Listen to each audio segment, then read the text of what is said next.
What up, everybody? I just want to talk about NBA Live and the current state of NBA Live, where it needs to go. And I think right now what you're starting to see is you're starting to see a repeated cycle with NBA Live, and it's kind of like the same repeated cycle you kind of hear with everybody with 2K. It's like the literal opposite. With 2K, you kind of get that whole everybody saying I'm not gonna get the game this year. This year is the same as 2K19. 19 is the same as 2K18. Or last year's game. This New Year's game looks the same as last year's game. We're wasting your money. VC problem. This, that, and the third. And what happens when they put that first trailer out? People be like, oh, this kind of got me hyped and interested. I can't wait. Um, I'm pre-ordering right now. Nah, the game kind of look good. As soon as they start showing their first instance of gameplay, bro, or they start showing like any new information that starts dropping for 2K the next year's game, all of a sudden it's like people they switch up and they go, oh, now I'm getting this year's game. Now the same thing is with Live. Like Live now has the same issue where we down by a lot. Live now has the same issue where um like everybody's kind of everybody's kind of hyped for this game. They they say, oh, Live, is new year, new Live. I can't wait. This game is looking good. Everything looks dope, and then it just dies. It's like the kind of the opposite with Live now. Like Live is kind of going through that opposite effect of what 2K is going, where people's overly negative with 2K at first, but then they start becoming overly positive when the game comes out, and then they're posting videos, talking about and pictures, and you know, it's like with Live is the opposite. Everybody's hyped, they're excited, they can't wait. As soon as that demo drop, people would just be like, they just like abandon Live. It's like coming through that. It's just going through that time and time again, and it needs to change. One of the things that needs to change with Live is their marketing techniques. This is not their marketing strategies is not working. This is a failing marketing strategy. It's been a failing marketing strategy for about some time now. Like I think since Live 16, they've been doing the same marketing strategy, and it's just not effective. Now I'm happy that the game has a demo, but it's not like they're presenting you with a demo um, because they're doing it out of the goodness of their heart. It's like providing you a demo because they have no choice but to provide you with a demo. They have to showcase this game in some form or fashion, and I think that's where Live is currently at this moment. It's like that's because that's where they're at. So then when people play the demo, all of a sudden Live is not worth it. $86 is trash. It's like a constant cycle of Live, and this all starts with you know paying these content creators to promote this game. Like I'm not doing a good job playing right now because I'm trying to talk, but is they're then it's the content creators. They get all these content creators. They pay these content creators to promote this game just to give it attention, and it just does not work. It does not work. It does not work. It has not worked since Live 16. It hasn't worked for Live 18, and it's not working for Live 19. It's doing the opposite because people are not dumb. They know these people are paid to say nice things about Live because it shows every year. They promote Live. There's a bunch of Live content on the channel before the game comes out. Live probably gonna be the only game outside of Assassin's Creed that a bunch of people have content of before the game comes out, and then when the game comes out, people are just they quiet on it. But the only difference between Live and Assassin's Creed sells pretty damn well, and Live has not so well, and it's starting to become a trend where we're starting to see this game get a bunch of hype and promotion, and then all of a sudden it's just dead. Like a bunch of negative reviews, and it's gonna stop. It's gotta have to stop. Another problem with how they market live is they don't necessarily um they they don't necessarily put blogs out for this game, and when it is usually about the one. Ever since Live 16, it's like it's been about the one. It's been about the like when with Live, it was Live 16. It was the Rising Star. Live 18, it was the one, and then Live 19 is the one, and then they keep doing the one, the icon progression. It's just all one stuff. It's never nothing's ever really like nothing's ever really like making him fall, and he makes that. Nothing's ever really promoting the changes of like gameplay, and when they do mention gameplay, it's usually like very vague stuff like, oh, we've added a mentality meter, or we did RPM.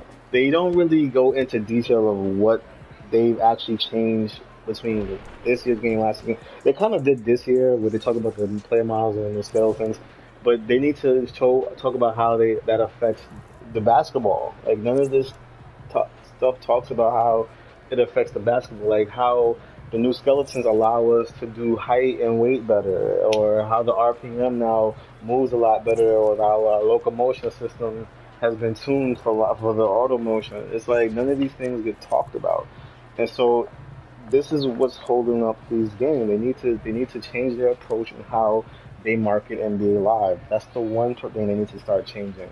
This has got to start for Live 20. Another thing they need to start changing is they need to start emphasizing heavily on the basketball aspect of gameplay. What they're doing, it all shows. To beat 2K, it's not we're not talking about beating. To compete with your own products, you need to provide true basketball fundamentals and sim. How is your game being? What is different about your game? How does this game make this year's game better? You need to start putting actual blogs out there. Another issue with live, and this is another issue they need to fix, is they need to fix the feature set. The feature set for live has always been like, well, I thought since live 10, people act like this has been a problem. No, actually, yeah, since live 10, people act like there's been a problem with live, like since like live 16. No, there's been a problem for live since live 10. Since live 10, like with live 10, we lost the layup and dunk meter. We used to have, oh shit, I think if you miss a shot, you get pure gold.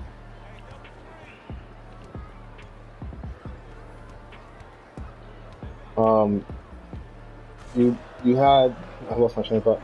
You had we lost the layup and dunk button. We lost we damn near lost drills. We used to be able to do drills when you had practice, scheduled practice. When you had scheduled practice, in the franchise mode, or what was called dynasty mode, you could run drills in Live 09. You could run actual drills, and improve the player. Now you couldn't do that in Live 10. Not that I remember, at least. I think you could. I'm not sure. Oh, he mixed them. You can't really do drills. I think at least now that I remember, someone correct me.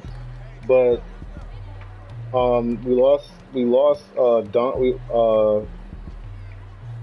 dunk contest. We lost a lot of depth in the game, and we didn't even get a better game of it. We just pretty much got a game that was pretty much a bunch of canned animations, a bunch of can fest. You know, a bunch of Mike Wing's philosophies of gameplay. And I'm not saying Mike Wing is bad. He's clearly doing his thing at 2K, and he's done. But I'm just saying, like, there was something about live, right? That all they needed to do was improve animations. They had everything else. And since Live 10, we've been losing features like left and right. And how come they didn't bring back big moments? People may say, "Oh, that's just a useless mode. That was a useless thing. It didn't do." It didn't have to be. That was a mode that should have been. That was a mode that should have been, in my opinion, a mode, a leisure mode. It should have been a mode where, you could have thrown that into the dynamic season. Whatever happened to dynamic season? That was a Live 09 thing. Live 09 had dynamic season.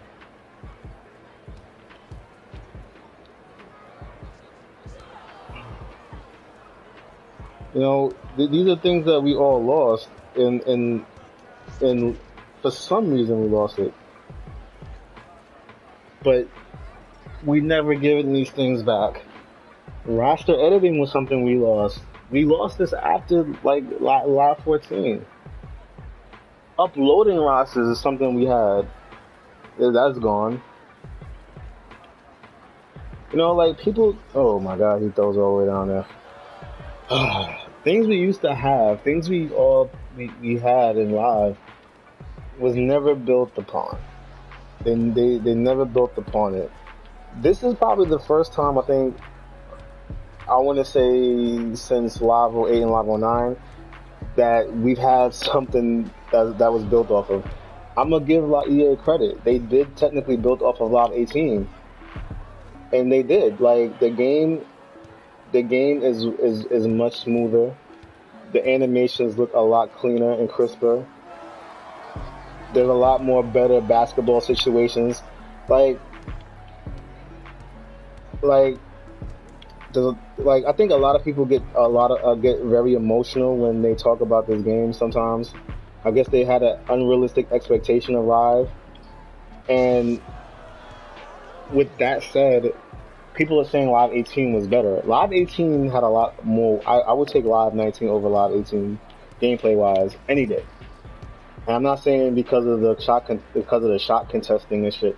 These problems of shot contests been existing for years. Where are what are people doing? Shot contest problems was Live 16. The only year that shot contest wasn't a problem, or was more like where it wasn't an issue, was Live 15. Live 13, you couldn't make a shot unless the defender was literally 10 feet away from you, and that's not realistic either. Like people act like contested shots go in. But I'm not here to talk about that. I'm digressing. But they don't improve on the feature set or deepen their feature set. Like look at 2K. Let's take 2K14 when it got to next gen. It was pretty much a bare bones mode. They had only live. They only had live run. Live. They only had my team. They had my league. They meant my GM. They didn't have my league. They had my career, and that's pretty much it. That's all you can do. And that's all they had. They didn't have anything else. So then people complained about it. What they do next year, my league, and they kept building on my league year in and year out. Before my league, oh yeah, now you have up to you have an 80 up to 80 games, 80 season on my league. You can control every team. They brought back the my league and they brought it back tenfold. Then what they do next year for 2K16, you could relocate teams and rebrand teams. What they did in the following year, you could expand the league, improving this mode. So 2K16 was league expansion. Oh shit, I missed that. They've been gradually expanding this league mode, and then what they did 2K17. When they added the league expansion, what they do for 2K18, they added for 2K18 they added situational, so you can start wherever the season is. So if your season, so the NBA season starts and started already for you, could pick up with the same tendencies and upgrades from that time frame and forward. They improved my GM, added cutscenes to my GM as well. They've been improving my GM, and then my league now, right? They added draft classes, old draft class. They're building on this league. This is something called building a future set. With live, they're not doing this. This is what they're not doing. They're not building on feature set. It's like for the past 4 years, we had the same game. And yes, the gameplay is improving. The gameplay is getting better. I'm not denying that. But the problem is the game is too similar to last year's game in terms of feature set.